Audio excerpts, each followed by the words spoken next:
Top your tortilla chips with this flavorful, creamy, and spicy dip that's worth the wait. Learn how to make a buffalo corn dip with the help of this quick and easy guide brought to you by recipes.net. In a pan, add the yellow corn, cream cheese, mayonnaise, pepper jack cheese, jalapenos, red onion, red bell pepper, chili powder, ranch dressing, Frank's Red Hot Buffalo sauce, and heavy cream.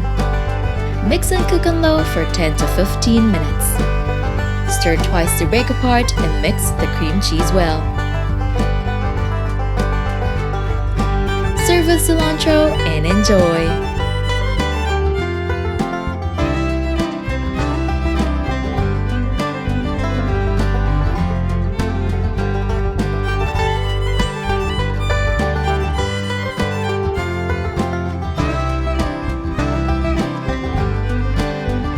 Don't forget to hit like, subscribe, and turn on that notification bell to catch more easy and tasty dishes to try at home.